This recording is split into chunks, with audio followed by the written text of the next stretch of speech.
Hey all, welcome to Not For Nothing. This is the second episode. It features Tony Ciavarro of Stinky Monkey in Kingston, Massachusetts. I made the trip up there for this particular episode, and it was a wonderful afternoon hanging out with Tony.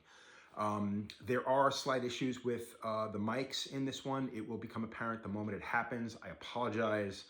Please stay tuned for later episodes. It does get better. But in the meantime, like and subscribe and enjoy the show. All right. Welcome to, I guess, another episode, hopefully, of Not For Nothing. I made the trek up to Kingston, Massachusetts from New Haven, Connecticut. And I would like to introduce Tony Ciavarro. I've known Tony, I met you in 2000, yeah? I tattooed you in 2000, I believe. Yeah, but I met you before that. All right. Well, I'm gonna let Tony, for anybody who doesn't fucking know, just explain who you are, how long you've been tattooing, where we're at. Okay. Tony Ciavarro. I started tattooing in '98. I drew Flash for 3 years before that, and that kind of like leapfrogged me into tattooing. I really never had any interest in tattooing before that. I just drew all the time as a kid. And you had no tattoos when you were drawing, when you were. No, out of all my friends, I was the last to be tattooed. And when did you open up here in Kingston? We opened in April 2001, just after it got legalized in Massachusetts. In Massachusetts. So, so you were doing stuff you started drawing Flash for Green Man, which is where you worked for? No, so it was a couple years before that. I went to a place called Electric Ink in East Providence, Rhode Island. And I would just go down there with friends of mine that wanted to get tattooed. And they would always ask me to draw their tattoo before they got it. So I went down, and the guy, his name was Scott. I don't remember his last name, but he asked who drew it. So I said that I did, and he was the first one to show me like what a sheet of Flash was, and so you had how to set it up, what to sell it for, do line drawings, all of that stuff, because I had no idea.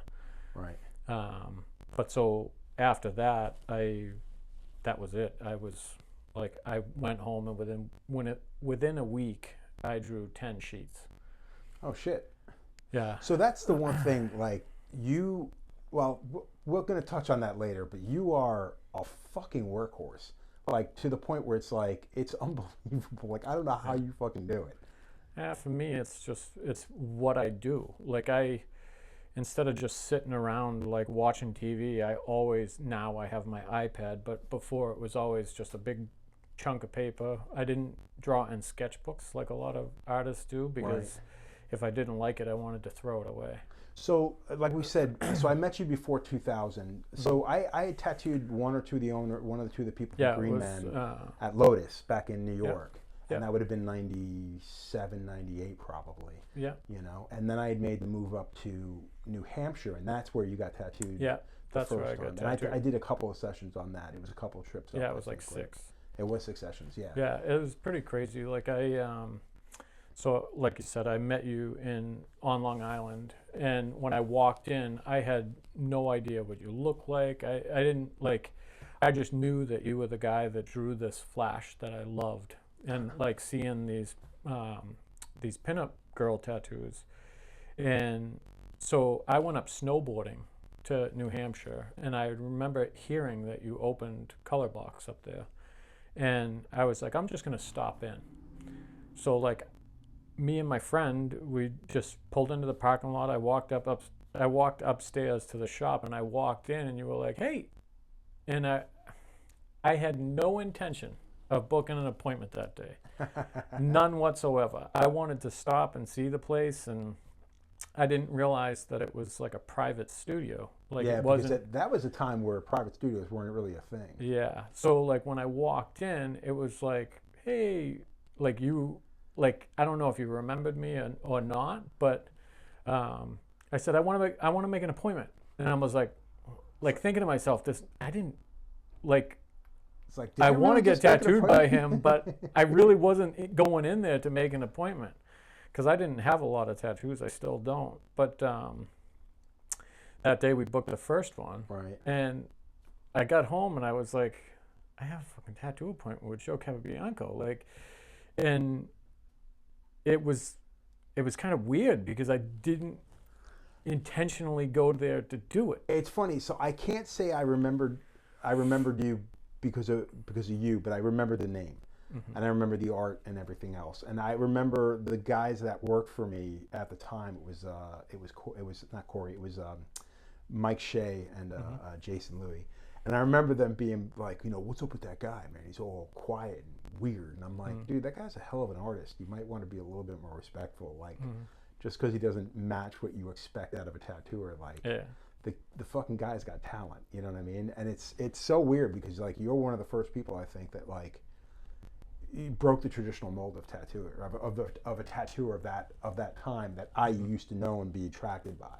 Yeah. Because that was the kind of thing. It was more about the art. It's not the personality. It's not that you don't have any personality. Yeah. Although you're a tough egg to crack because your sense of humor with people is, I don't want to say it's legendary, but you have a fucking weird sense of humor. Yeah, I think that it all just comes with time and comfort. Like back then I was just this shy kid. Like I would have my baseball hat on and I would pull it down over my eyes because the way that I thought was, if I can't see people, they can't see me. They can't see you.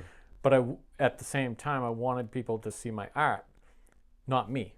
So, like, when I would go in to get tattooed by you, it was like I'm sitting there with somebody that I looked up to, and I didn't know what to say. Like, yeah, you barely fucking spoke. Yeah, and I remember those times because, like, I went up there with Justin that you tattooed, one of my friends after, and, like, you guys were talking like crazy, and then I get in there and it's just nothing. Like I don't know if it was me trying to separate myself from what was happening as far as getting the tattoo. I think it's weird. Like with me, it came in. It was the experience. It was everything. It wasn't just the art or the tattoo or whatever. Yeah. It was the conversation. It was the environment that you were sitting in. It was the people you worked around. Like it should have been an all-encompassing thing. And again, certain clients connect with that and other people don't. And when they don't, to step back a little bit, or you do want to kind of keep people in the mood and in the moment. Yeah. But yeah, sometimes you just don't get that. It doesn't get reciprocated. Yeah, and now it's a completely different thing. Like I think people would wish that I would stop talking a lot of times and not say what I feel. Like, but now after being in tattooing as long as I have, I'm so much more comfortable with having conversations. That doesn't mean that I want to stand in front of a room full of fucking people and talk. Be all weirded out and nervous. But sitting, having a one-on-one conversation, or even just in a small group, I'm the one that talks the loudest sometimes. Yeah, not with you. But not with you. I was gonna say, yeah. But I'm usually like, but even in the last few years, having conversations with you is something that if I was me 20-something years ago, would have never happened. And it's funny because that's exactly, if I look back on, 20 years ago and who you were back then, you're not the person I would have thought to call to ask advice, get an opinion of, or ask questions about art or anything, because you were so like close to the chest back then. But now, with business, with art, with a lot of things, I will admit you're not the first person I think to call because of the history. But the fact is, if I want a no bullshit answer and I want a God's honest opinion, you're definitely going to be someone I'll reach out to. I just know, like now, the way that I feel about any of this stuff is that if I have something to say, you're going to hear me say it. Right. If I have an opinion on something, it's going to be my honest opinion, not some bullshit thing that I think people want to hear. I think that it's, being shy and quiet for as long as I was. Right. Now that I do have somewhat of a voice, I'm going to use it. And I'm going to say exactly how I feel. So let me ask you a question about that. So I have a reputation as having a loud mouth, a big mouth. And that's the God's honest truth. I can be a loud mouth. Yeah. But I've always had the same opinion that you just mentioned, is you always tell the truth. You always drop dead honest with people. And that can be taken, especially coming from me, as being kind of rude or even crass, okay, because of who I am. With your back history of not being that guy your whole career, do you think people are a little bit more? Do you think they're ever taken aback by your honesty and how quickly you put Yeah, things? people are taken back by honesty all the time. I mean, not just in tattooing, just in general, because most people care, like they care more about what that person that you're saying these things to feels, like how they feel. Right. Like for me, I say how I feel, not that I don't care that how you think of me, but if it's something that I know better or that I feel strongly about, I don't care what your feelings are towards the thing. I'm going to say how I feel so you know exactly where I stand. I'm not going to sugarcoat it. I'm not going to like try to be nice about it. Like the artists in the shop laugh all the time Because about they how can't believe. blunt I am. Yeah. And it's just,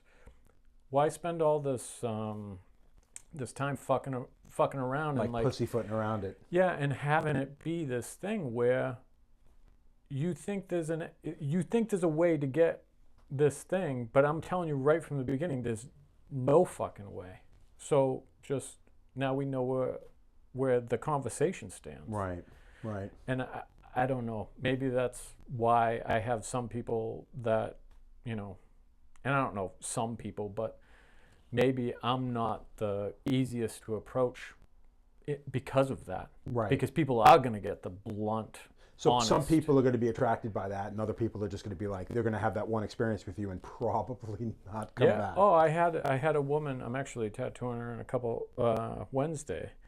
When she came in, the first thing I could see it in her face that she was taken back by how blunt I was. Right. Because I came right out and said it. I'm not doing that. I look fucking stupid. So that's. And she was like, "Whoa!"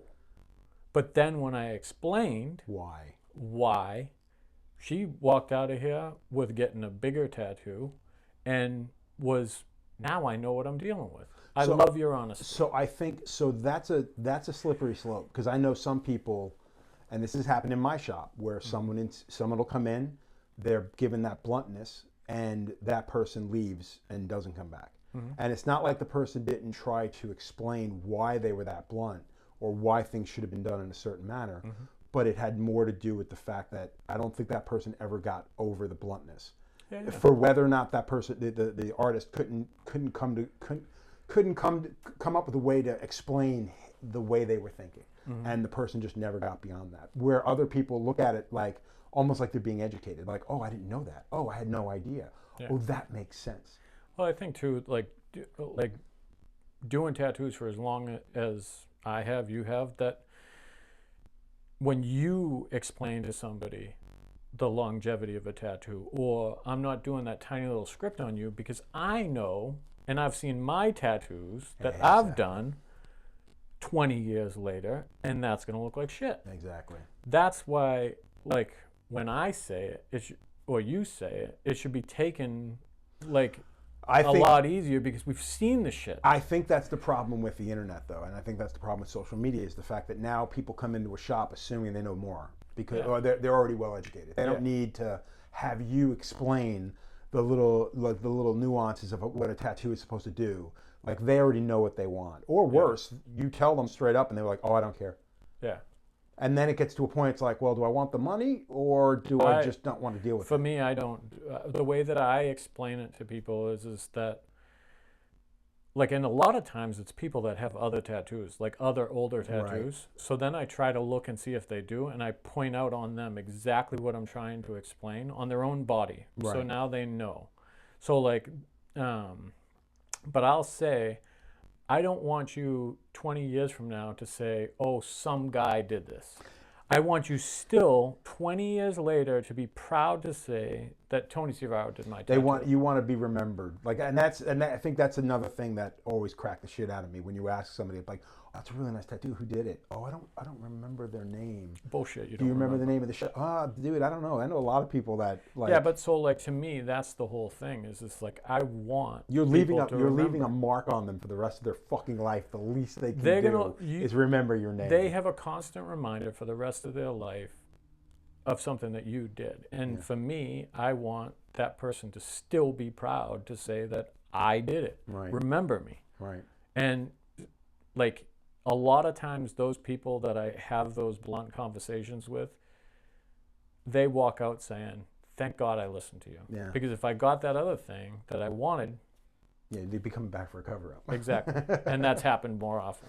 So now let's go to back to the Flash. Like when I started tattooing, my first year was in the shop that I apprenticed under.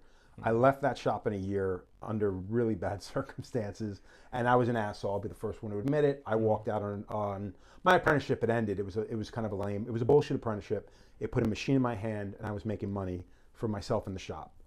So that's said and done. I left in a year. No respect for the individual who brought me into it. Yeah. I'm not proud of that. It happened. Fucking whatever. I go to a shop, and the Tom Butler used to collect a lot of Flash. He was all about collecting Flash. And back then, this is like 93, 94, every shop was full of Flash. The shop I had just left had the most amount of Flash I'd ever seen in a tattoo shop. Yeah. So that left a bit of a mark, but I never thought to do the drawings for the Flash because I was spending all my time tattooing. Yeah. Now I fast forward to the new shop, it's fucking dead. Like it is absolutely dead. Yeah. And Tom was the one that recommended. He's like, dude, why don't you, we're going to a convention in a couple of weeks or a couple of months. Why don't you put together some Flash? And I was just like, oh, I didn't. As a tattooer, I spent a year and a half tattooing, and it never occurred to me, yeah, dude, these things have to be drawn by somebody. Yeah. Like, why aren't you doing it? And I remember going right at it and just starting to make Flash. And I think I did 2 10-sheet sets. Yeah. And went to a convention, went from booth to booth, and I killed it. I crushed it back then. I know that helped me form the style in which I work. Because back then I was only doing black and gray work. The shop I left was mainly, it wasn't a biker shop. It was like a bullshit biker shop, you know? Weekend warrior kind of shop. But it was a lot of black and gray work. A lot of Flash on the walls. It was old Jack Rudy, Marisa. There was a bunch of really cool killer shit. So now I start doing old color stuff. And I got to do my first color piece. It was a Betty Page. It got published, and it changed my entire career from that moment on. Between the Flash, that art helped me train myself on what I wanted to draw, the colors I wanted to use, the image I wanted to create for art. Yeah. How important is that to you back then, and how important it is to you now? Because you're still prolific as fuck when it comes to art. Yeah, so like back then, like the difference between me and you is you started tattooing before you started drawing Flash. Like my old Flash, like people hated me because of it, because I had no idea about line work, about any of this stuff. So I made the line work crazy. Like my line work looked like tribal at the time. Like it was so sculpted and like so much line work in it because I had no idea what made a good tattoo. I had only been in one tattoo shop at that point, maybe 2. And so like I think I drew 8 sets of Flash before I started tattooing. And each set was how many sheets? 10. 10 sheets? Yeah. 80 fucking, that's a lot. So like I had 8 sets of Flash before I even knew what a good tattoo what you could do in tattooing. I was just drawing things that I thought people would like, you know, and so then I started selling it, and everybody that I brought it to, because at that time there was only a handful of like Flash companies. Right. Oh, yeah. See, that was even before, like they never, like the only Flash companies that I came in with was Cherry JD Creek Crow. Well, official tattoo brand. So the crazy thing is, Cherry Creek didn't exist when I first started. When I was first doing things, the first time I'd seen Cherry Creek Flash was my wife and my girlfriend at the time. Her shop had it, and I'm like, what the fuck? And I remember seeing those little tiny fucking dream catchers, and I'm like, I remember photocopying the Flash so she had a backup copy from what was on the wall. And I was doing it with her, and I'm like, man, some of these images are these are really good tattoos, but they need to be opened up. Like, there's no fucking way they should be this small. And she goes, oh, we tell that to people all the time, that we can't do it that size. But so that's something that I learned after, you know, because so when I started doing my apprenticeship, it was completely different, because even though I had that much Flash, like I started right off doing custom tattoos. Like people would come in and they'd say, I want this. I wasn't going to do the one that I just sold to hundreds of tattoo shops. So you would draw something. I would brand draw new for them. something new. Yeah. And because I was drawing so much, and I still do, like, because I was drawing so much and like fast, that it was, I would prefer to do it that way. Right. So back then, even when I started, I wanted you to leave with something that nobody else had. Right. So that's something I even till today. Like I have a flash book that I bring to conventions with me, and the way I would keep myself from, like, if I took a piece of flash out of that book, and it was flash, but it was were images that were going to get done once. Yeah. And with something like that, that was when I was before the iPad and everything else. I would literally, the person would get tattooed by me, and even if I drew it that morning at the convention, I put it in my sketchbook, I drew it, did my line drawing. At the end of it, I would go, oh, here, take this. And they'd just be like, oh, this is the original. And I'm like, yeah, you can have it. And they were just like, are you kidding me? And I'm like, yeah. And half the reason I did that is because I did that, my first book, the first two books I did was the art book, and then the art and tattoo book, and then the flash book that I done, the sketchbook. And that was a great idea at the time. Very few people were doing stuff like that. But the problem being is all those images that I've been sitting on for years, we put in this book, and now it goes out there, which is great. I made a bunch of money off of it, but there were so many fucking images that I had drawn in that book that were just getting fucking hacked on and just reproduced on people. And it wasn't until that happened for a couple of years where I was like, hey guys, like, it said it in the forward of the book, like, this is made for inspiration. It's not flash. And ever since then, when that got to a point where it was just like people from all over the world are sending me their pictures of the tattoos that they did based off the sketches, I was like, yeah, I can't. Yeah, so I would just give the drawings away then, you know. That's something that's gonna happen regardless of how much you put out there Most and certainly. how much you keep to yourself. Yeah, Like most certainly. as soon as somebody sees it, if they like it, they're gonna copy it. Like, I mean, from the get-go, I had to deal with that with the flash stuff, you know, and like I always thought of it as like when I first started, when I was selling the flash, how cool is it that somebody walks into a tattoo shop where there's thousands, tens of thousands of designs, and they pick mine. Yeah. They pick one design off of my sheet Yeah, rather that is- than off of somebody else's. So like, to me, I've always had like, I've never really kept anything back because of fear of somebody copying it, Right. because it's going to happen regardless of whether you want it to or not, whether it's copywritten or it's not. Like, look at today. Oh God. That's every single visual thing. It's like people copy it from all different like things, from movies to, like, they copy everything It's compared to before when it was off the top of your head. Like, I want to create something new. I want to create something different. I want to create something where if you see it, you say, Tony drew that, or Joe drew that. So now let me ask you a question. Let's fast forward, because I know for me and I know for you in the back in the day, that is what set us. That's what put us on the board. It was what we brought to the table that was completely different from what anybody else was doing. Now, me personally, I'm still attracted to that. I don't want to see what everybody else is doing. I don't want to see the same realistic Joker, the same. I don't want to see real. I mean, don't get me wrong. I have an appreciation for it, and I'm not taking anything away from it. But for me personally, that's why I've always been attracted to, like, animation, cartoons, comic book stuff, any of that, because to me it's more about the individuality, the thumbprint that person puts on something. And again, that's something you've got. That's something I had. How much do you think it hurts you today, in today's world? Because I mean, I can say, fucking, we were talking about this earlier. 7, 8 years ago is when things started being like, yeah, but you only do you. And there's something but so wrong like with that's that. what it was at the beginning, is that everybody wanted to be different. You know, like, I went to you to get a tattoo because I wanted a Joe Cabianco tattoo. Right. I didn't want somebody else's version of it.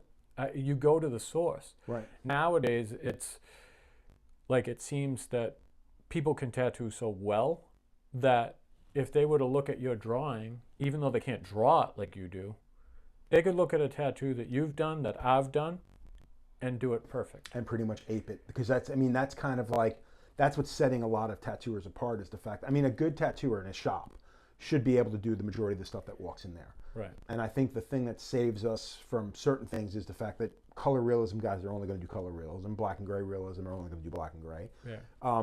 Where I know in my shop, if I want a tattoo, I have to do anything that walks in. I very rarely get to do the stuff that I want to do. Yeah. It's more about what people are asking for. Yeah. You know. For me, I constantly try. That's why I do draw as much as I do.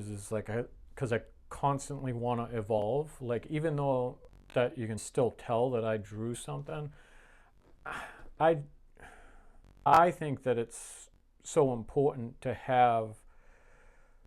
I think of it as almost like with graffiti guys. Like, graffiti guys, they want you to recognize a style before you see a name.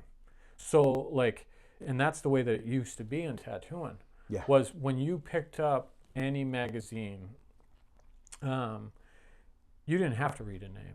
You knew who did what. Yeah. Like, if you were even the least bit knowledgeable on tattooing, I didn't have to read the name who did it. Right.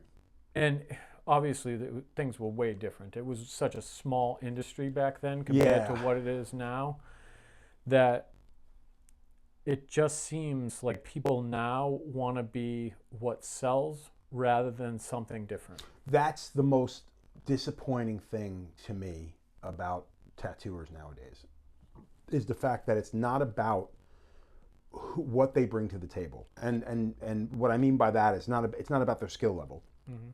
Because the fact of the matter is, in order to do certain things, you have to have a certain skill level. It's like the whole anime tattooer. You know, it's just like, I only want to do anime tattoos. I'm like, but why do you want to do what just other people are doing? Like, so do you remember back in the day, Tom Strom? You know, like Strom. Like, when I met him, for the life of me, I can't remember which convention it was. It wasn't like Mad Hatter, but it was a show, and I remember seeing his flash, and he had a bunch of anime flash, manga flash out, and I loved that stuff back in the day. I loved old manga. And I'm just like, oh my God, this guy's stuff is fucking killer. And I remember picking this flash up, and I loved his fucking art because of that. But what set him apart from what I saw on television and on videos was the fact that he drew his own versions of those characters. He drew his own version of Gundam. You know what I mean? And girls in robot suits and shit.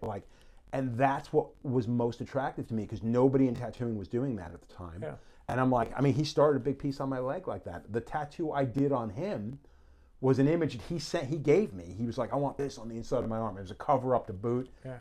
And he came up to Connecticut and to New Hampshire, and I did this anime thing, but I redrew it. So I kept the majority of the Gundam looking stuff like he drew it, because I didn't draw that kind of stuff. Yeah. But I took all the female features of the girl in the suit, and I gave it my twist. Yeah. So it's really a nice collaboration of the two of ours work, because I would have never drawn that kind of style of drawing, of animation, and I just added my twist to it. So it was really fun. Yeah. I think now you don't really have that. You have people that are just kind of like, they're going online, they're going, oh, this is cool. They're not going to the books. They're not even picking up a comic book and like making a copy of it now. Yeah. Now they're just going online and seeing what's available. Well, now because the reference is endless. Yeah. You know, like back then, there was no reference like that. If you wanted to reference something, you had to buy a book. Or so I said this with Jimmy. The person who had the person who had the biggest styles of or incorporated styles was the guy who had the biggest library. Yeah. You know what I mean? The Japanese guys back in the day, it's like the guys who stood out the most were the guys who went to Japan or did the due diligence to find all this amazing reference and bring it home, and I don't want to say bite it, but be inspired by where it came from. Yeah, so like that's how I started doing Flash, and like how I picked the things that I drew was I would buy magazines, and instead of looking at it and copying it exactly, I would look at it, I would think about it, and be like, now I'm going to draw that my way. Right. Right. And back then it was Sacred Hearts and all this stuff. And how can I take How can you change it? this simple thing and make it mine and make it different than yours and make it so it's mine? Like nowadays, it's not this really. That isn't really the attitude. It's more about being. Well, let me change that. So like in specific like styles of tattooing, there's still that mentality. Right. Your drawings still look different than mine. Mine look different than Jimmy's, even though people think that me and Jimmy are the same. Oh, the same person. But if you look at mine and look at his, they're two totally different things. Right. And nowadays it's harder because there's so many more people doing it. Yeah. That it's harder to stand out on your own than it was when we started. Yeah. So like you have a lot of artists that, that kind of looks like that, or that kind of looks like that. I think the difference between then and now is also where you could have had people that were almost identical back then, but you didn't discover them for 3 to 6 months. It wasn't as easy. Because the magazines came out every few months. Yeah. So you were given an allotment of time to stand out on your own before somebody else saw it, and then they started doing it. Yeah. And then they got into the magazines, which was 6 months or 3 months after they saw yours. So you had that allotment of time. And I think what you lack nowadays is you can do, and I've said this a million times, you can do the most amazing, groundbreaking tattoo. Yeah. Finish it at 6 o'clock in the evening here. Go online, put it up on your Instagram. Somebody in fucking Europe or Japan or some other place in the world that's ahead of us time-wise can see that, go back to their studio, ape it, or just take little bits and pieces of it that you thought were incredibly unique and amazing, and have it up by the time you wake up in the morning the next day, and you just go like, what the fuck just happened? Well, I think the difference now too is that people used to care if you could recognize that or not. Yeah. I think now people, they don't think as much about like for me, I tell people all the time, I steal from everybody. But you'll never be able to pinpoint who I steal it from. I steal ideas, I steal all of this stuff, but it's not like, if you look at one of my monkeys and then you look at Jamie Reese's monkey, you're not gonna be able they're not the same. But But I'm taking little things, like I steal from everyone. Yeah. But you can't tell me who. Yeah. I think that not doing a direct bite. So let me ask you a question. Like on my iPad, and before that, I still have the file folders, like these little manila envelopes that are just full of pictures cut out from magazines and photos from books and whatever, photocopies, countless photocopies. I've started throwing some of the stuff out because, I mean, again, photocopies from 20 years ago where copy machines weren't the best back then, which actually was, I think, kind of a good thing. Because while you're doing tracings, these loose tracings, or you're copying something from a photocopy, you're not looking at a photo image where you've got every little detail, every nook and cranny. So your mind is left to have to create and kind of jump off where the picture leaves you hanging. Yeah. With the iPad and with social media in general, computers before that, I could create an envelope of stuff, and I have them in my pad now, where it's just like, oh, I have an inspiration thing. I have one for women. I have one for women's faces. I have one for hands. I have one. So anytime I need something, I can easily just go on my iPad and just pull it, and then use that for reference. And I will admit, the iPad has made me lazier than shit, because everything is done here. I can trace something. I can do a quick tracing. I can do it almost verbatim. And I know for a fact that it's dumbed me down to the point where my style is starting to kind of just turn into what the fuck ever, just watered down. See, I think that it's like, technology and all of this stuff, that's like, it's the same with tattoo machines. It's the same with every industry. Technology is like, it changes the way that you do the stuff. But like for me, I know that every now and then, and I draw on the iPad all the fucking time. Like for me, it's more, technology has given me convenience rather than making me lazy. Because I wouldn't be able to house all the paper that I would have to with all the drawings that I've done on iPads. So it's funny, because that's why I switched from reading novels, big into sci-fi fantasy, I'm not into like biopics and stuff like that. I want my brain to turn off and just be lost in some crazy shit. Mm-hmm. But I stopped picking up novels and paperbacks because it got to a point where I was like, oh my God. And when you move is when you realize, what the fuck, how much stuff do I own?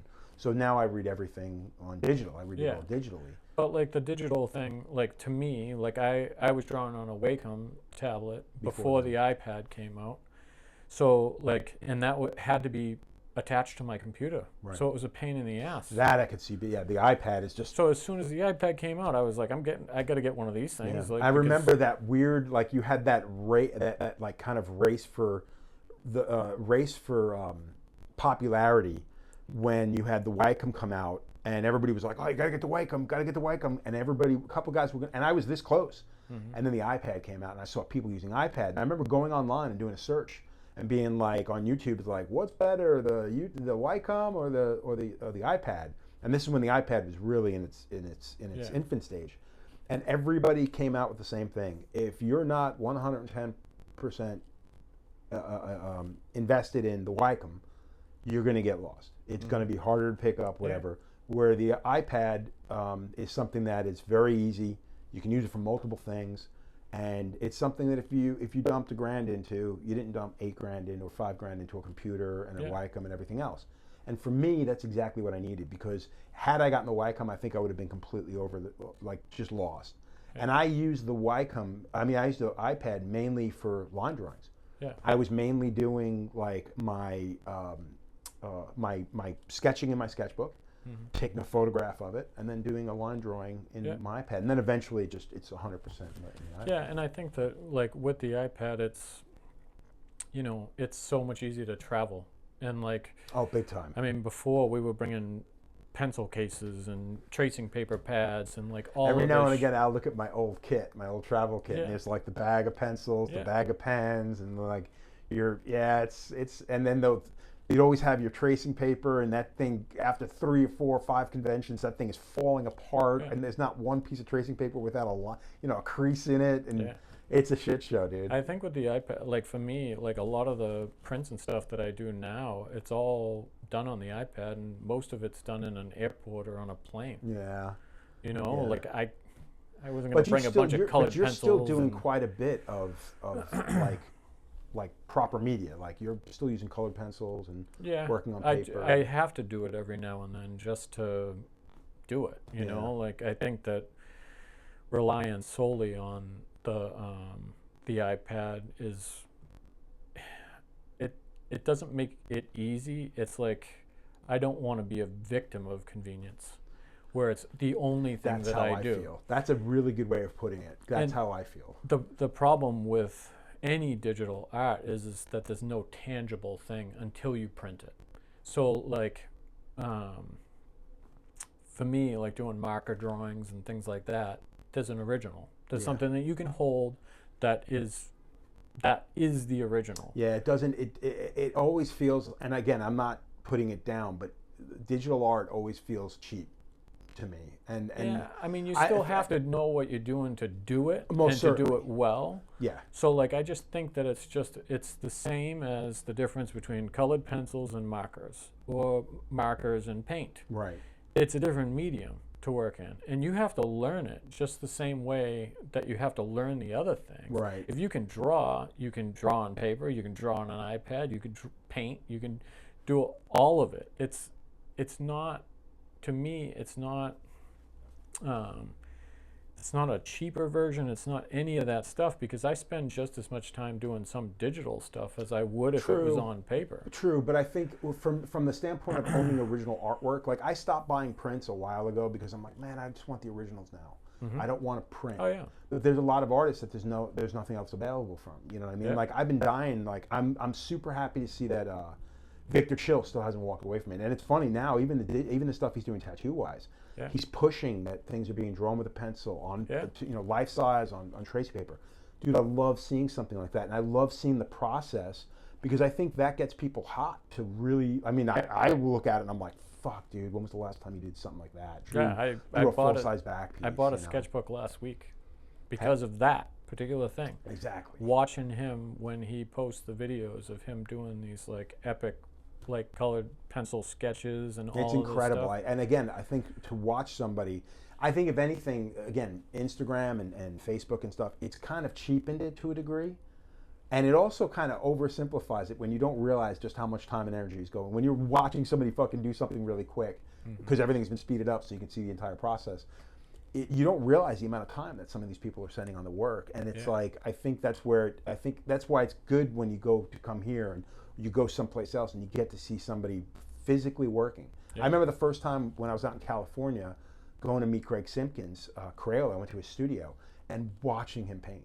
And it was like, he's so effortless and but he's such a creative individual. And to see that happening, it's so inspiring.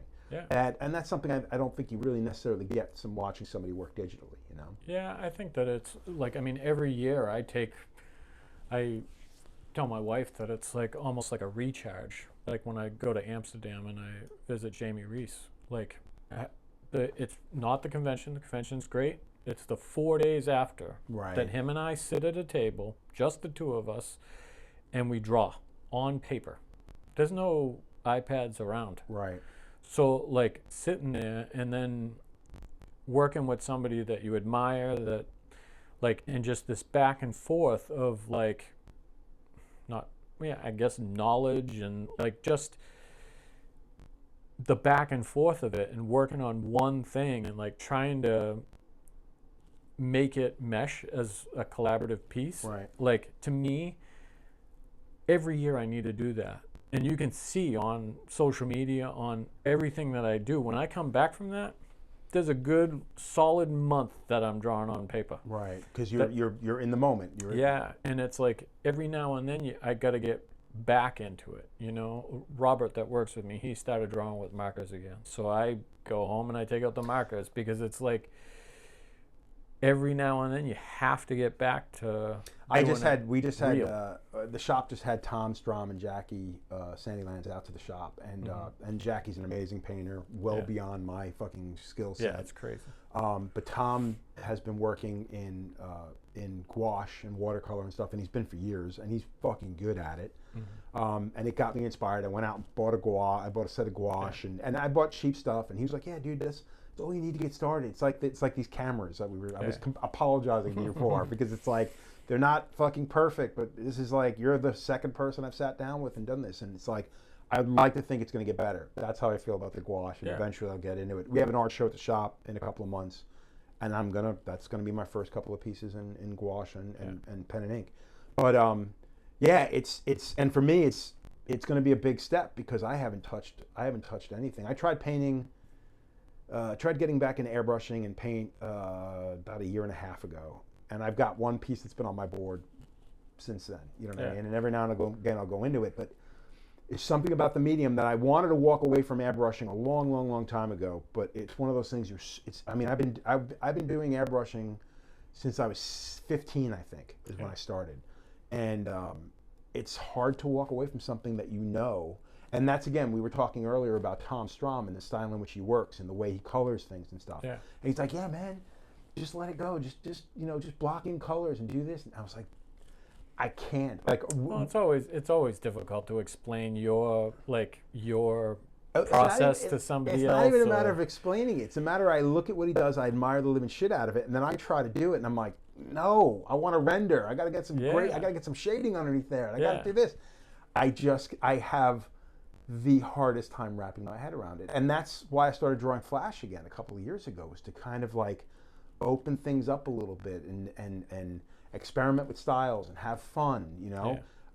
Do simpler shit that I can sit down and knock out a tattoo in 50 minutes and have a great time with it. It's still got my thumbprint on it, but it's taking it in a different direction, you know? And again, I still have a disconnect. I don't know if it's my age.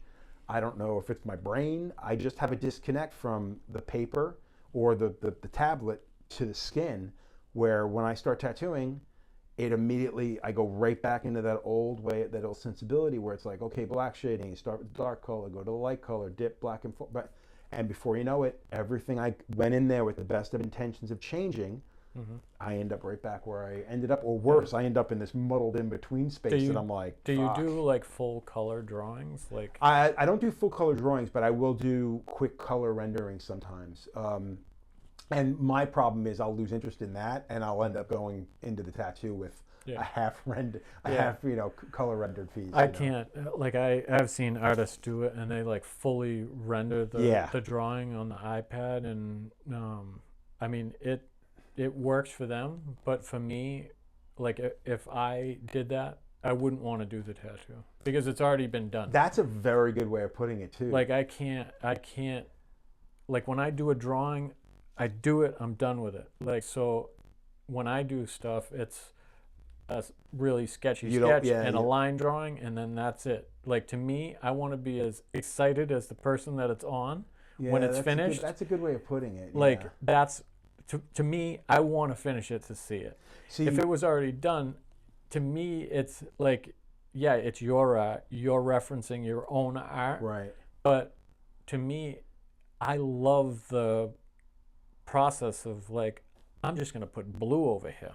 And for me, there's no rules to anything. So that's a good way of putting it, because people used to ask me that all the time. It's like, well, what colors do you approach things with, and blah blah blah. And I'm like, and what I used to say was, well, I had a pencil drawing in front of me because I used to do my renderings with pencil, and then my line drawing, and the color scheme a lot of times wasn't picked until I saw the person in my chair and I saw what colors were going to work on him. Where I may have gone in and said, oh, I'm going to do a teal, like rim light on this piece. And then you look at the other tattoos behind the guy and, okay, whites and greens, they get tweaked on this guy. They get tweaked on this guy. I'm going to go to yellow, and I'm going to pack yellow instead of white because I know yellow is going to hold up better than white will. Yeah.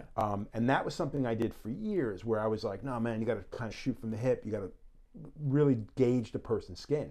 Now with this fucking tablet, I have a color scheme laid out, ideas in my head, and then I'll sit down and I'll force, not all the time, but I'll force my palette or what my color scheme that I came up with onto the skin, and then afterward go, what the fuck did you do that for? And again, I don't know if it's laziness, I don't know if it's my brain, it's really, really difficult to kind of, and I think part of the problem is, and we talked about this earlier, things have changed so dramatically in this business, from the standpoint of how business is done, the art, the clients' expectations, and just the attitudes of clients, that it's really fucked with my head. And it sucks saying that 30 years in, I don't know where I stand anymore. Is frightening, because now it's like I feel like almost every new client is like a brand new fuck. What am I going to do with this one? I think that it's just something that experience, like it's, doing something for so long and having things be one way and then having it evolve. Like, that's the thing is if something is good, it's going to evolve. It's going to get bigger. It's going to get better. It's like the same way that the older guys, older than us, looked at us coming in and said, what the fuck are these kids doing? Yeah.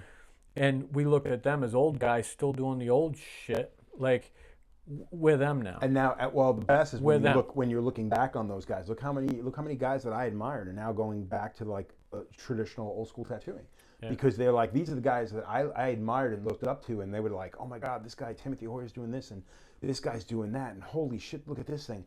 And now they're all slowly making their way back to like anchors and roses and dragons, I think that has something to do with, like we were talking about it before, it has something to do with your age as a tattooer too. Is that when you get a little bit more mature in it, like, your clients are gonna be less likely to be super young than people that are more your age. Right. So as people get older, like in my thing, I'm lucky that I have a bunch of like older people that want crazy fucking monkeys with their eyes popping out and like just fun shit. But I think that's what happens to a lot of older tattooers is their clientele becomes older. And that's true. And they're not as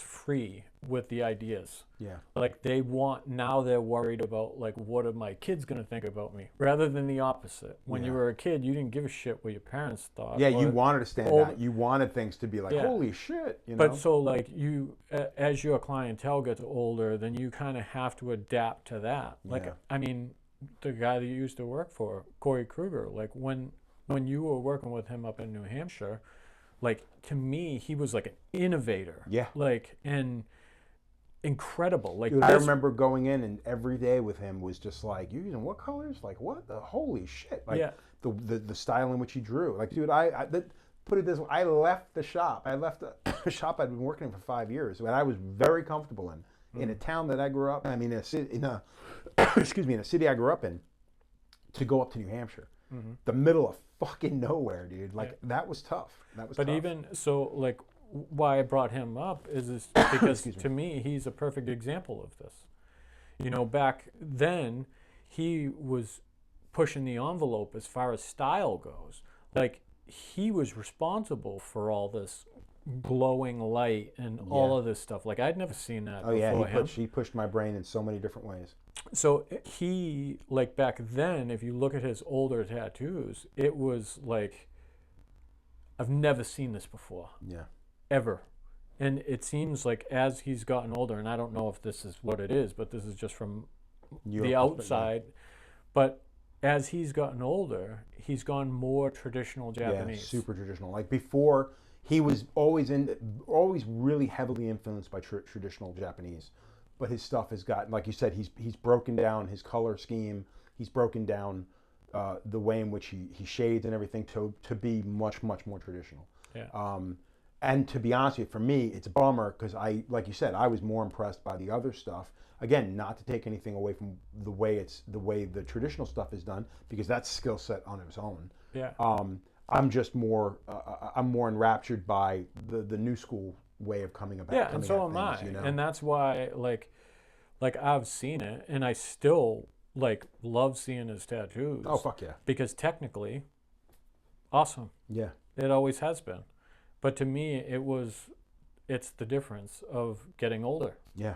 And I don't know if it was a conscious thing or what it was. Or if it's just like a slide into just a different way of thinking. But when he used to do Japanese, it was like, I remember these dragon paintings that he had in Philly. Yeah. That he told me that he spent 200 hours on. And this shit was like fluorescent pink and green and yellow and blue and all of this craziness going on. I remember looking at each scale of this thing thinking each scale must have taken an hour. And I wish I bought one back then. Yeah. I ended up buying a pair of sneakers that I look at every single time that I'm down in my drawing room. Nice. Like every single time, because if I showed people them now, they would still push the envelope. That's crazy. Yeah. Yeah. Like it's I think, but now I wonder how many of those people slide back into a more traditional way of thinking, because look how many people in our industry was like, oh, it's not right. You didn't do that correctly. It should be done like this. You don't do this, you should do that. And I think that became a big thing unto itself, is not only doing that style, but doing it properly. Yeah. And again, I've had people like, you know, when I was in Japan, my first 2 trips to Japan back in 2000, people just be like, no, I want the Japanese dragon, blah, blah, blah. And I'm like, yeah, I don't do that, man. Like, it's going to be, like, I can do a dragon. It's just not going to be a Japanese traditional. And they're like, no, Joe style. I'm like, really? And they're like, yeah, Joe style. That's, you know, because they're not obviously, and that's not me making fun of Japanese people, no. But yeah, that's all they knew. They were like, no, I want you to do it, but I want your style. So I know, me personally, I took a beating from a lot of tattooers because I wasn't doing it traditional. And I was like, dude, you want traditional? There's dozens of, at that time dozens, but now it's hundreds of people that do that. To this day, I won't do a traditional style tattoo, or a traditional Japanese style tattoo, because it's just not my thing. I'd like to think I have a pretty good knowledge of how to do it. I just don't want to. It's not really. But to me, that goes back to that same thing that we were talking about before, is that distinct, recognizable style. Right.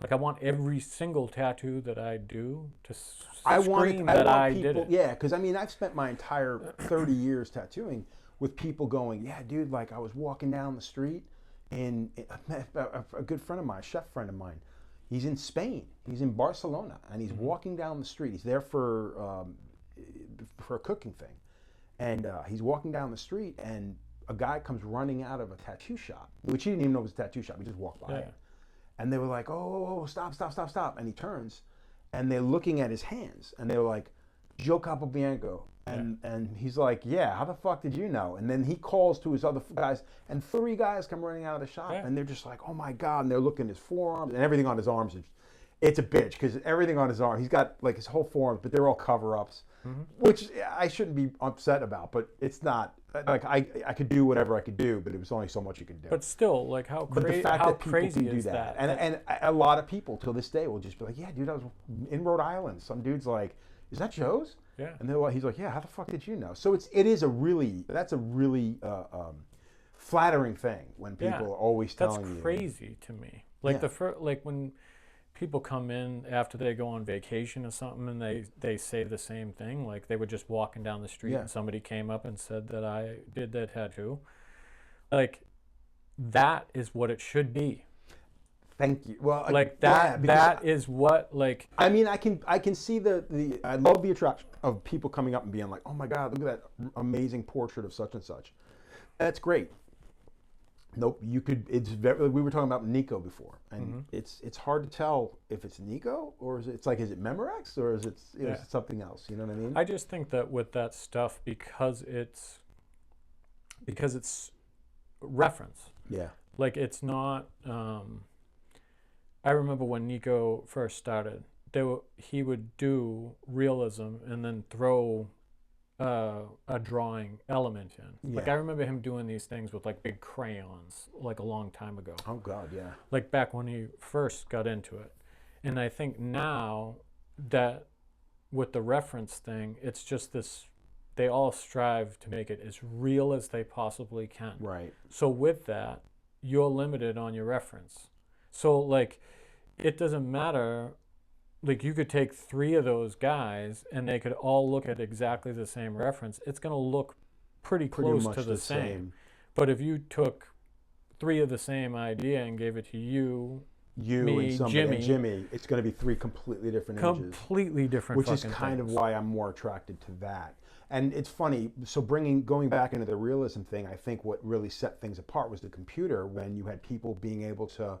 Because nobody really did a lot of like cut and paste when it came to like cropping images. But once you got a computer, now you could take these images and separate them from where it's from and then cut and paste. And I think that started another trend and another evolutionary mark in the tattooing industry, where everything started to change. And it was like, oh my God, look at this fucking image. Like it's this cool realistic portrait with this crazy fucking background and these birds and blah, blah, blah. And you look at that and you go, man, that's a fucking killer layout. And then that's what separated people. It wasn't the skill set it took to actually physically do the tattoo. Yeah. It was their ability to create a really cool image, collaging all these other different images and making something you went, damn, that's fucking sweet. Like that's like Illustrator shit. But you know? So even with that stuff is like now, because like you even have some people in that style that are trying to set themselves apart, like Mash Cow, the guy that does the portraits with graffiti with all the stuff and all around that stuff. So like, and when you see his tattoo, you know who did it. Exactly. But there's a bunch of people ripping him off. And that's exactly it. But that's the same as people ripping us off. Us off back in the day. You know, you have a good idea, somebody's going to steal it. And that's the shame of it, is because, you know, and that's where when it goes back to what I was saying about the internet, is the fact that you have such a short period of time to have your own voice before your voice is usurped by a bunch of other people. And then it comes down to the collector to be like, yeah, I don't want him. I want the original guy. I'm going to look for the guy who originally came up with this style. Yeah. And then you got a bunch of lazy fucks that are just kind of like, I don't really care. My guy can do it too, so I'm just going to go to him. Whether or not it be good, bad, whatever. But that's where like the level of tattooing from when we started to now is crazy. Oh, it's incredible. So like that's what I was saying before is that now it's not that you have to, if you want art, like original art, that like you're gonna go to the real guy. But if it's something that you want that I drew or that you drew, more than likely there's somebody in your state or your town that can tattoo it just as good Oh as yeah, us. yeah. I think that's been the big thing with the trade in general. Is the caliber of artist coming in now, the actual curve on learning Yeah. is dramatically short. Like, Yeah. and again, the fact that gear is made to be opened in a box and just go for it. You know what I mean? And again, I'm envious of that, because when I got into it, and then this isn't me being the old guy bitching and complaining about the young guys. I mean, they're lucky as fuck.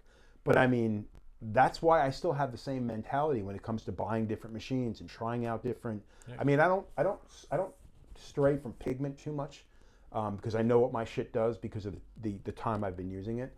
But when it comes to needles, when it comes to machines, when it comes to everything down to ink caps and shit, like, you know, I like fucking around with stuff. I want to see what other things are capable of doing and stuff. But I think that's just evolution too, like where it's, you know, I remember starting with the Huck Spalding machine. That Yeah. it was like it was a battle to get it was a battle to get every single line in. And then keep the thing tuned if you Yeah, if you and got then, it running like, right. and have the screws stay tight and like all this Yeah. stuff where it's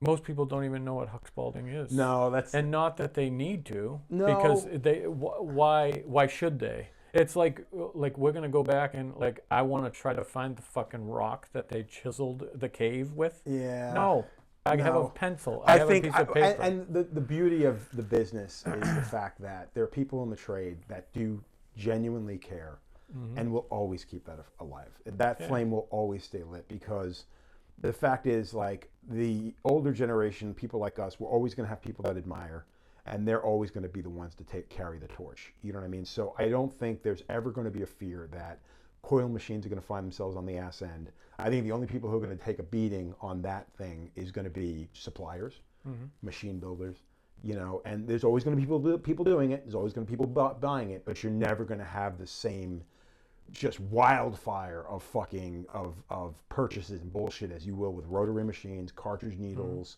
you know, pigment to a degree. You know what I mean? I think that there's always going to be that there's always going to be that's always going to be big. But I don't think that the trade is ever going to have to worry about like coil machines becoming a thing of the past. It's never going to happen. It's just you know, it's just too rich with history. On top of the fact that you get one coil machine, it'll last you a lifetime. You get a rotary machine. Yeah. Good luck. Yeah, but it's just like anything. I mean, it like cars last longer years ago, and now, like, I mean, I guess you can buy a Toyota and it'll last you forever. That's but but a lot of these cars, like, a lot of cars are built to only last a certain period of time. and the same thing. If you think about it, it's the same thing with rotary machines. Rotary machines have a life expectancy. You know what I mean? Some more than others. And I think that's where a lot of the suppliers had come down to the fact that it's like, oh, this one's made for lining. I'm like, it took you this long to figure out how to fucking get people to buy two machines. Yeah. You know what I mean? That's what always kind of freaked me out. Is like once you bought one rotary, especially with the pens, you buy one rotary machine, it's good for everything. Yeah. The difference between that is use another style machine to do lining, and you will know that there's a difference between lining with a pen. Yeah. And I'm not saying you can't do it. I mean, there are people who do beautiful line works with pens. I know me for a fact. I've used my Transverse, and those machines line like a motherfucker. I will never give those machines. I don't ever line with pens. But that's the thing is it's such a personal thing. Like your tools are your tools. Like for me, like I bought a $60 Chinese machine, and the first time I bought it, I was like, holy fuck! Why do people pay $1,200 for this? Yeah. I bought 6 of them after, because that thing lasted maybe 3 months. So that's a thing. I think a lot of the guys from that tattoo show in the UK, they did a piece on that where they're like, yeah, you can buy the China knockoff, but if you buy the original, you're going to get more time out of it, and there is going to be a slight difference. And it may just be the time that you own it, or the time that it continues to work, but there is a difference, and there is something to be said for supporting one thing, because I think that there's too much diversity in this business where people just simply don't give a shit. Yeah. And they're just like, whatever, dude, I'm gonna buy my shit from Amazon. Fuck it. You know, and that's a shame, dude, because it sucks that it's been made that easy, and it dumbs people down to the point where they don't care to know there's a difference. It's not even that they don't know; they just don't care to know. Yeah, but to me, like it's the same as like back before. Do I buy? So like when I started, started with the Huck Spalding machine. They were like $99 or some shit. Or you could have the Aaron Kane machine that back then was $600. Right. Like if I can tattoo with the $99 thing, then why would I buy the $600 thing? To me, it's the same with rotaries. Like in this whole thing, like I bought the Chinese one as like, let's just see what it does. That's how I did it the first time too. And then I grabbed it. I can tattoo with it. Yeah. I still tattoo with it sometimes. Yeah. You know, and like to me, to have to buy a $1,200 machine, like to me, it's more just a matter of like, if I spend $1,200 on a machine and I don't like it, it's $1,200 that's going to sit in my drawer, or then I have to resell it. Like my issue with that has always been, I know what goes into these machines.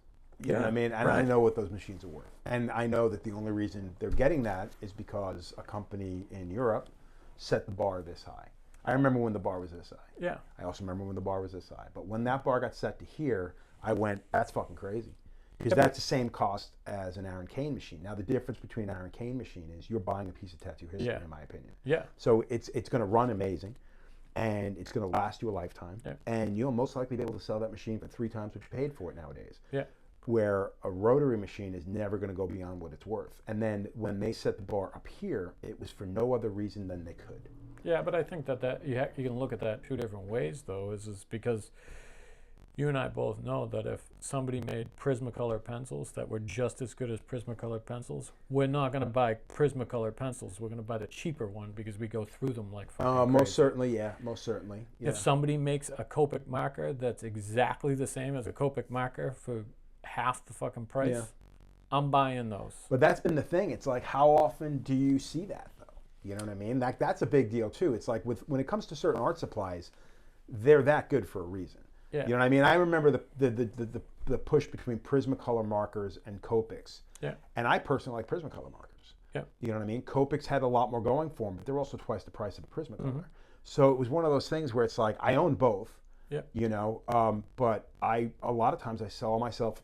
I always got used to. I love the nibs on Copics, but I personally love the saturation you got with the Prismacolor better. So I think that same thing can apply to tattoo machines. Yeah. Yeah. Because it is such a personal thing. Like I've bought machines, or I've tried the other artist machines, and I don't like them. Yeah.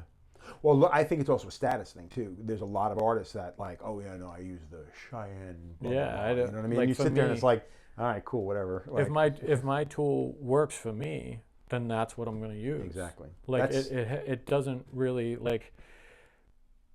So like that Chinese machine that I bought, like you can't tell the difference between the tattoo that I did with that and the tattoo that I did with the machine that I'm using now, or the tattoo that I did years ago. Like you can't tell the difference. Yeah.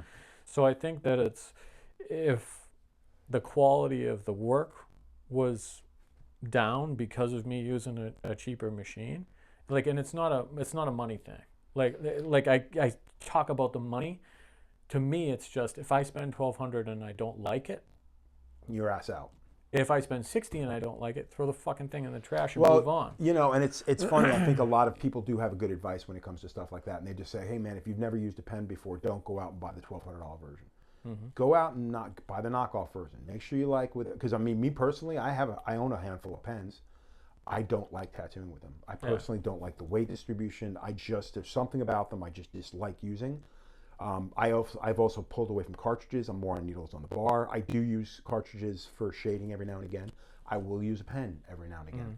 But if I had my way all the time, and my comfort zone tends to be with a traditional like layout of a machine, you know what I mean? A disposable tube, needles on the bar. Yeah. I just prefer that over anything else. And it could be just from decades of using that style machine, you know?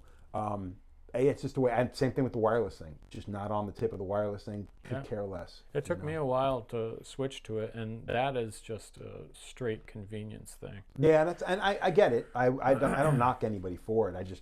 For me personally, no. Yeah. I don't dig on it. Let's change subject. Okay. So one of the reasons I wanted to come up here was there are a handful. There was a ton of magazines back in the day. We've watched most of those magazines disappear. Yep. And in my opinion, it's a shame. It really is a shame. Now, that's not saying the magazines back in the day were all great.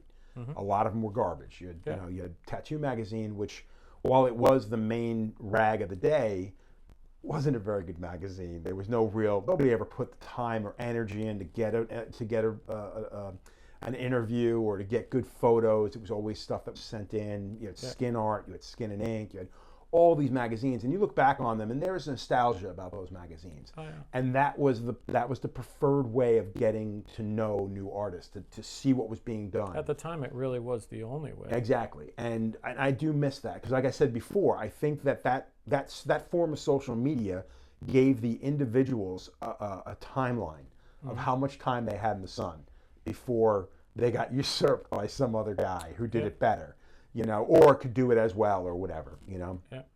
So now we go into MySpace, you go into Facebook, you go into Instagram, and you go into all this other bullshit, TikTok and whatnot, where it kind of like almost dumbs people down to what is really, really cool right now and what's really important right now.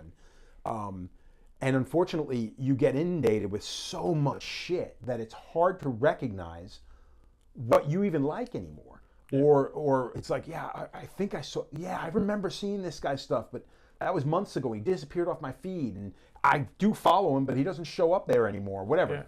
You went and took a different, and there's a couple other people, like I know Jeff Gogwe is doing it out on the West Coast, and you're bringing the magazines back. And when I heard you do that, I was like, are you out of your fucking mind? Like when you first told me that, I was like, I remember being really nostalgic about it and being like, that's fucking cool. Who the fuck is going to buy it? And I think what really solidified what you're doing and really made me go, holy shit, was when I got that first issue. And I remember buying the first issue. You gave it to Disco to give to me, and I never saw it. So I had to physically go out and buy it. And again, I would have done it anyway because I want to support it, Yeah.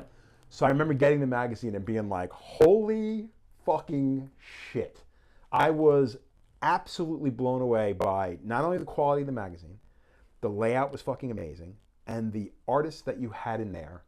There were people I'd never heard of, never seen, and the way in which they were brought to life on the magazine, in the magazines, I honestly like to say that Instagram doesn't know justice. And I know that sounds stupid, but there's something to be said about looking at it on a printed page. And you don't have that glow coming through it. You don't have all the distractions of everything else that's going to come up after it and before it. Yeah. And it's just you, the magazine, and whatever picture you're staring at. And that sounds corny as shit, and I don't mean to sound corny. No, that's not. But it's the God's honest truth. What the fuck made you do that? I just think that, like, so now, like, with social media, even MySpace was great because you got, like, connected and you got to see artists from all over the world and you got to pick what you saw. So, like, that was cool. With Instagram, and I don't even really think of Facebook. Like, Facebook has become like almost a non-entity. Facebook was like a hurdle to get to Instagram. Yeah. So, like, Instagram now, it's like everybody runs their own magazine. And they're constantly putting out their own magazine every single time that they do a tattoo. The problem with it is that Instagram is made to put as much stuff in front of you as quickly as possible, that you don't let something soak in. So, like, for me, when we started, like, magazines were like, that was it. Like, I sat there and I would pick up magazines that were from a year before. Like, I remember that tattoo that was in that magazine that Joe did. This was what the cover looked like. And I would rifle through all my magazines to find it. Really made it stand out. So, like, to me, it's more about having it so, like, when I did the magazine, like, I try to give every artist in there a full page. So you can actually see. You can see their style. Because everybody thinks that we all do the same shit. We all do cartoons. Oh, that's the best is when you get lumped in, because I never considered myself a new school artist. Like I just did what I did, and it happened to be colorful. You just did art that was yours. Yeah. So like everybody, illustrators were all lumped in to new school tattoos. Right. But so like for me, it was like give every artist a page so you can see their style, you can see their quality, that it's not just a one piece. They pulled off one piece and it's like amazing and the rest of this stuff is shit. Like you get to see it. You get to see them like deliver more than once. Right. Because even in the older magazines, like if you didn't have an article or you weren't at a convention, you had one tattoo in a magazine. Exactly, yeah. Like one. So you had to wait until you either saw that person at a convention or they were in another magazine to see the shit. So like for me, it's nice because the longer I do it, it's like anything. You become less involved, I guess. And this is a way for me to still be involved without having to like push myself, because like when you do something for so long, you only want to try so hard when it gets to a point, because it was really easy for you at one point. Yeah, now it's like you're trying to compete with everything else that's happening. I'm trying to compete with people that are better than me, people that have taken, like, whether I influenced them or not, they're taking my influence and fucking running for it. I think with social media, what bothers me is the fact that there's so much out there, and it's all just coming at you like crazy, that I get lost. Yeah. But with a magazine, you go through it and you go, oh, I like this page. I'm gonna focus on this, and I'm gonna try to maybe futz around with the ideas based on this page right here. Yeah. And there's something about holding it in your hands, and like you can pick it up, you can put it down, you can go back to it. Yeah, you never have to worry about it being lost in the algorithm, or I can't remember the guy's fucking Instagram handle, or he changed his Instagram handle and I don't know who he is anymore. Oh, there's shit now that if I want to remember it, I send it to Christine in a message. So I do the same fucking thing. And there's certain things, like mainly with my wife and I, if there's a recipe or something, I'll forward it to her, so I know that it's there. It's in the message. Exactly. Yeah. Otherwise, you're screwed. You know what I mean? So the other thing with the magazine is like I think that, back when the magazines were the thing, like I remember getting the first magazine that I had an article in, and I thought to myself, I fucking made it. Like, this magazine is for this industry. So like this industry is gonna see me. Mm-hmm. So like me sitting on my fucking couch with my dog, doing all this work like that nobody sees except for my fucking dog. Yeah. Like that work, I made it. Like I fucking made it. So like I remember getting that magazine in the mailbox and like running into the house, and I'm mid-20s or something, and I'm running into Mom look, like I'm a little fucking kid. But it was like all of the hard work that I put in, like that people just, there was no way to see it back then. Right. Now you can see it with all the Instagram stuff because everybody's making content. Yeah, exactly. But like, you made it. So to me, that was such a big deal for me and solidified like I can do this. Where now you do a tattoo, you post it, people like it. That's your gratification, which kind of sucks. Which people like for no fucking reason. Like they just do it because they follow you. Like they don't necessarily have to like it. There's such a huge disconnect, I think, between what you're putting out there and what people are actually the interest they have in that. Mm-hmm. You know what I mean? And it is kind of weird, man. It is definitely. Again, I think it's just dumbed certain people down. It's made them much colder about what it is to connect. Like I mean, with some people it makes them more passionate. I think some people will see something online and be like, I need to go get tattooed by this fucking guy. Yeah. And the only way they know that is through their phone. Yeah.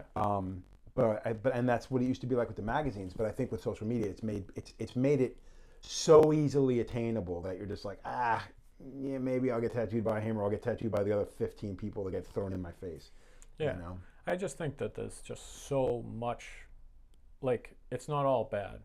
The level has risen that there's so much good stuff Yeah. that things don't stand out.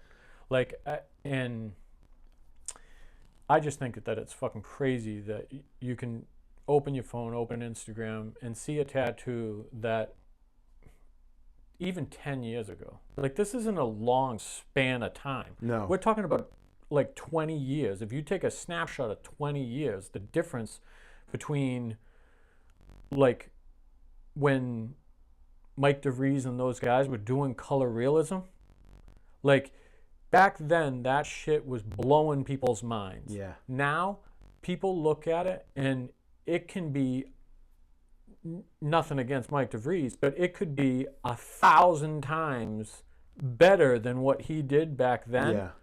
And you'll just flip right fucking by it. Not give a shit. Yeah. So to me, doing it in the magazine and having the magazine like focus on a particular style, like, I know it's not for everyone. Like, I know. But you know there's an audience out there that's craving it. Yes. I think that when you told me about it initially, you were like, nothing in here is taken from a photograph. Nothing in here is traced from a photograph. Everything in here is drawn by these people. Mm-hmm. And the fact that there's a lot of physical art that you've reproduced for these people in the magazine, that's super cool. You know that, well, that's colored pencil. Oh, that's markers. I know that. Yeah. That's markers. It's not all digital, which I thought was really cool. To me, that's like the biggest thing about it is to know that there's still people out there that think like you, yeah, that do artwork like you. So like, even on Instagram, like, you can go and you can reference other people's artwork, but for me, it's like, I want to sit there and I want to study. That's what I used to do with magazines before. Was I would study.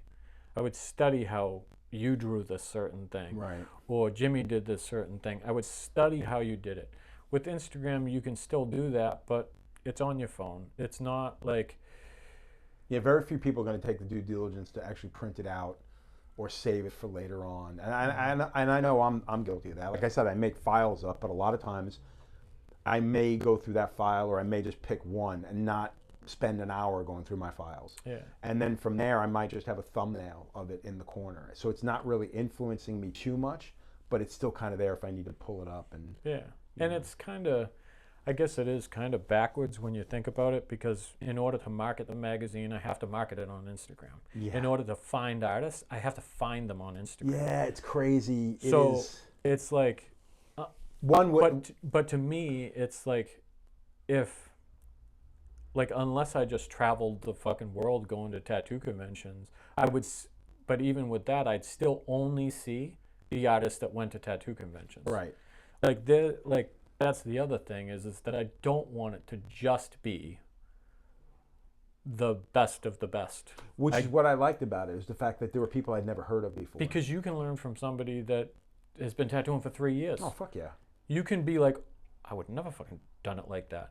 But their brain is different than your brain and different than everybody else's brain that do this particular thing. So, like, to me, it's an opportunity to showcase the people you know, the people you don't know, some people that you would have never heard of, that they might not have ever popped up on your Instagram feed. Right.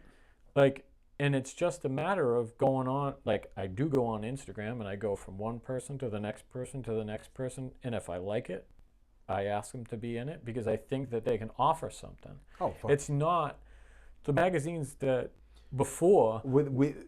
I remember back in the day, people would ask me, how'd you get into magazines? I'm like, you take a stack of photos about this big, put them in an envelope, and you fucking mail it in. Yeah. You kiss it up to God and hope for the best. Because that was pretty much how it was done. Yeah. You know? And then you got to a point where it's like, they would probably put things in because of you. Because it's you. Once you got known. Oh, yeah. Then those magazines become this thing where it's just a bunch of, like, it's only the famous people. Yeah.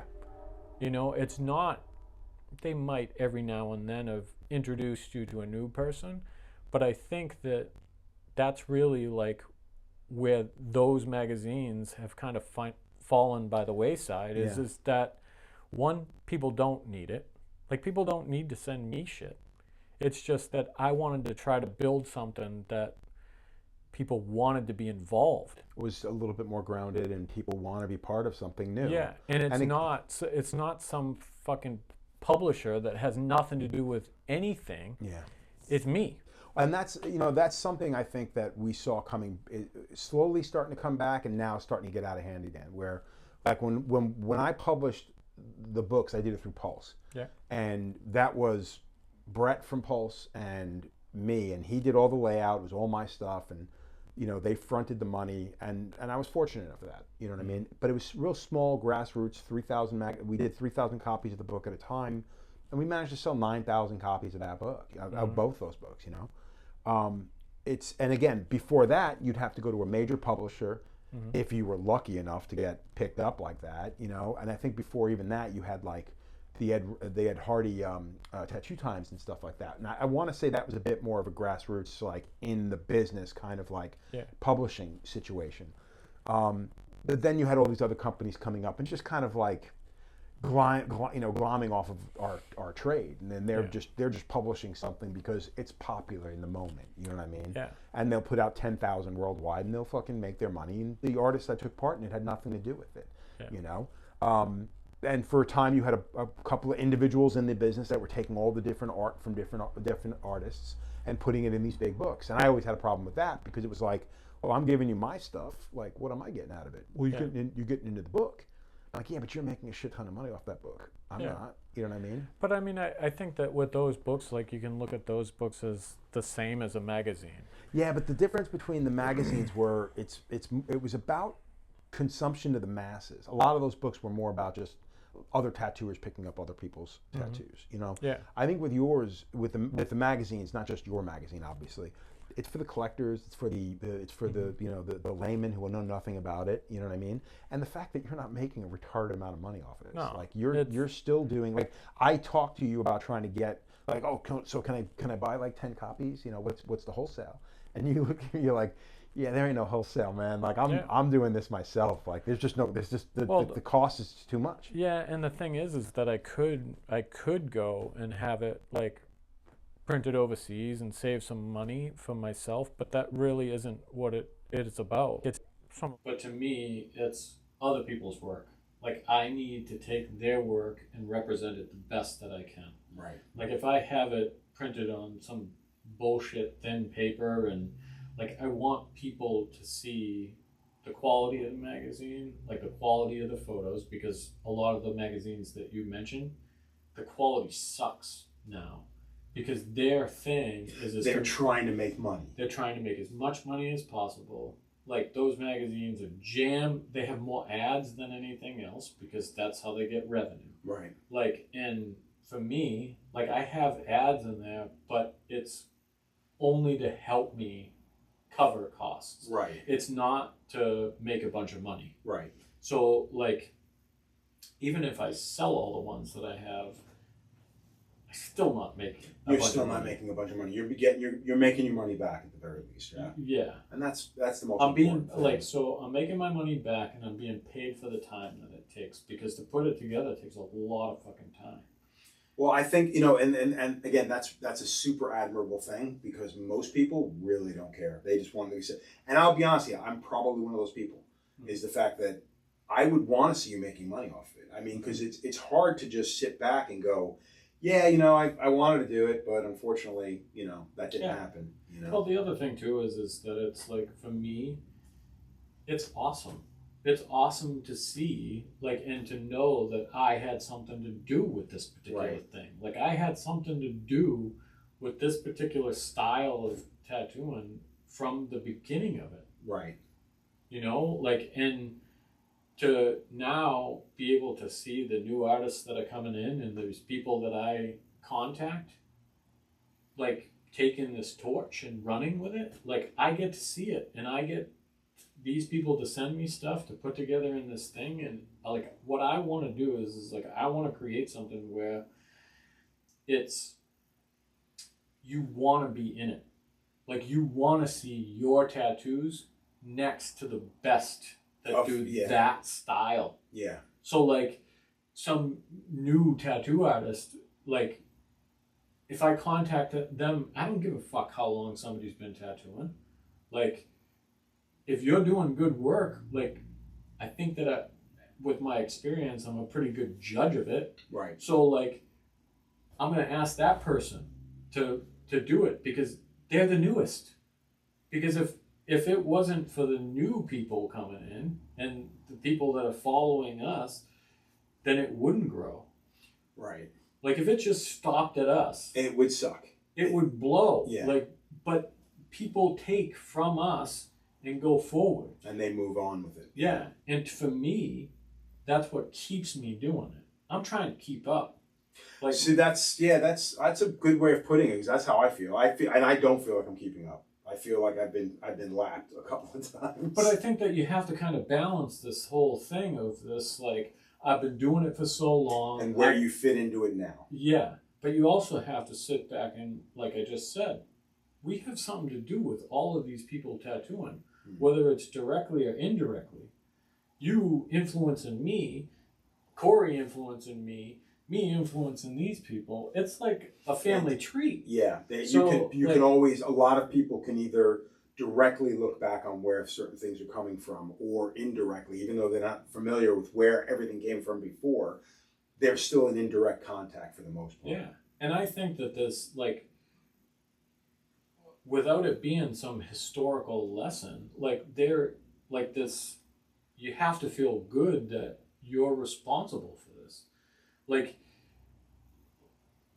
to me, it really is just a matter of, like, introducing people to the newest of the new, but then mixing in some of the older guys that these new people have no fucking idea even existed. Right. Because they're so concerned with the new. Like, so if these newer, younger people are looking at Victor and Jamie as being the old guys, well, there's some older guys that Victor and Jamie look at. Dude, I remember doing a seminar in, I don't remember where it was, but I remember a guy talking about, you know, he came in with his apprentice, and we were talking, and I brought up saying something about single needle, and this guy literally straight up was just like, single needle? Do you mean like one needle? And the only person who ever said that to me before was a client who had no idea what a single needle was, you know? Yeah.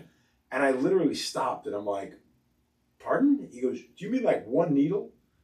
And I'm like, yeah, I mean one fucking needle. Like, I just lost it. I was like, dude, you're here with your apprentice. You don't even know what a single needle is? And he's like, no, I've never used a single needle before. And I'm like, you do know who Ed Hardy is, right? And he's like, yeah. I'm like, the book guy. He's like, yeah, he's the guy who's got the books and the clothes. I'm like, you fucking daffy son of a bitch. Yeah. You really think that that's all he is? You have no idea the history of this guy and what he did for this business. Yeah. I was so pissed when I heard that. I was like, God, you gotta be kidding me. But I think that all of that stuff takes some effort too, is just like learning about it. And I feel like I appreciate the people that came before me more so now than I did when I started. Well, because you took the due diligence and the time to learn a little bit. I think that's something. Yeah, but I don't think that it matters so much to people that are younger. Like, I don't think that it's like the further you go back, like for me, like when I first saw Jack Rudy and all those guys tattooing at conventions, I was stupid. I was stupid in the fact that I was like, look how old these guys are and they're still doing this. It took me a while to understand that I wouldn't be sitting where I was had it not been for them. Without them. So that's the thing, like, I think that's just the way we came into the business. But now, though, is this like you have to, when we came into the business, it was way fucking smaller. Yes. Like back then, there was 20 people that were recognizable in each style. 20. Yeah. And there may have been more, but nobody was recognizable. But what I'm saying is like back then, like if you picked a particular style there was maybe 20. Yeah, it was simpler times. That were known. I'm not talking about just tattoo artists, because there was tons and tons of tattoo artists, but the people that were known, 20 maybe. Yeah. Like, no, it would be a push to try to figure out well-known tattooers, like more than 20 in each particular thing. But nowadays, you have tens of thousands of people that are doing each style. Yeah. So, like, for somebody that, like, some young kid that's 19 years old that's just starting to do new school tattoos because they liked cartoons, like, that person doesn't have a fucking clue who you are or I am or Jimmy is. Yeah. Well, maybe Jimmy because of the TV, but, like, it's not the same. Like, they have to go way the fuck back. Right. They definitely don't give a fuck who Jack Rudy is. Yeah. Where to me, I look at him now and I'm like, every time I see him, like, I want to go up and thank him every time. Right. Right. Because without him, there wouldn't be me. There wouldn't be you. There wouldn't be all of this. Yeah. Like, so, but I just think that this difference is in everything, where the appreciation of that stuff is at a low. Yeah. I mean, that's a shame. Now, let me ask you a question. Is that something you're hoping with the magazine to kind of, well, again, it's not going to necessarily affect certain styles or genres of the business. But do you have, other than you've left this mark, you want to continue to do it as long as you want, you know what I mean? You don't have an end game in this. You're just going to see what happens. Yeah, to me, it's not like, that's why I won't do subscriptions, because there's pressure at that point. Because now you have to perform. You have to get the next one out. Yeah, and it's not me. Right. Like, if I got to put out a magazine and it's just my shit in it, I'll do one every week. Right. But this is something you're doing because you want to do it. You want to see it out there, but it's not going to just make it. But it's anytime that you depend on other people, and the more people that you have involved in anything, the harder it is. But this is why those magazines have failed. This is because of submissions. Right. They can't just go out and steal a bunch of people's work. No, they have to do. Like, if they just went on Instagram and just started stealing everybody's fucking photos, people would flip the fuck out. Oh, especially nowadays, dude. What are you kidding? Right. People lose their fucking minds. It's copyright law? What are you kidding? But so, like, the thing is that I'll continue to do it as long as people are interested and as long as people submit.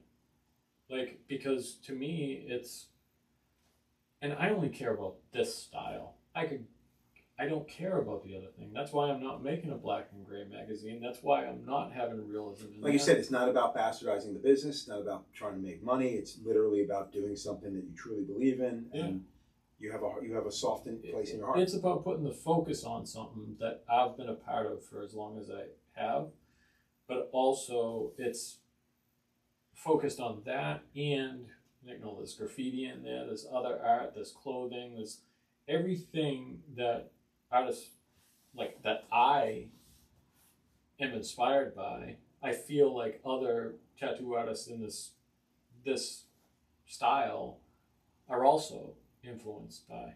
So, like, I'm going to continue it as long as I can. Like, and just like everything else now, people will probably get bored of the fucking thing. People will start to think it's the same thing every month. Right. But for me, personally, I like I'm working on the fourth one now, and the fourth one's is gonna be even better than the third one. You know, like, so as long as you continue to see things on a rise, I'll maybe be in the fourth one, by the way. I'm pretty excited about that. But I just think that it's just, you know, like, and that's an opportunity. This is an opportunity. Like, this magazine is an opportunity for you, me, to educate what else is out there? The newer people that might not know about you. To be honest with you, that's part of the whole thing with this thing is trying to find myself in the right headspace to do something that is fairly positive and not something that's just me shitting on the business, which is something. Yeah, but I don't even want to talk about that. Like, when we do it, like, it has nothing to do about the business. The business doesn't affect this. Like, it might affect you and like your view of it compared to compared to what it used to be. Right. And that's the problem that we have is that we thought of our day as the heyday. Yeah. The kids now think of this day as their This heyday. is their heyday, yeah. Right. But we look at it as they're diluting what we help to make special. Yeah. But all it takes is things like this, like conversations in a magazine, to say, like, that they wouldn't be where they are without us. Open your eyes and look around, Yeah. beyond this, Yeah. But that's really it. Like, you can't learn history if the lesson isn't there. Yeah. Well, having said that, we probably should have started with the title of the magazine. So why don't you tell everybody what the title of the magazine is and what's the easiest way to get the magazine? So the magazine is Skin Paper Paint, and it's so I figured the skin for tattooing, paper for paper obviously, and then paint for the graffiti stuff. And it's tattoos, art, graffiti, culture, that all of that stuff. So the best way to get it is on the website. It's just skinpaperpaint.com. Cool. It's really the only way to get it now, besides getting it at a convention that I'm at. Cool. Well, I'm going to post any of the information for getting the magazine. I'm going to post all your information on there as well. But do you want to give people where your shop is, what's your Instagram handle, the website, all that stuff? So my shop is it's Stinky Monkey Tattoos in Kingston, Massachusetts, 70C Summer Street. The Instagram is Tony Ciavarro, just my name, no spaces. The Instagram for Skin Paper Paint is skin_paint_ paper_paint_. But I mean, that's really it, I guess. Cool. Well, I appreciate you having me out here today. I appreciate everybody watching. Sorry about the technical difficulties before. Yeah. Hopefully it gets better. Until next time, thank you very much. Thank you. Okay.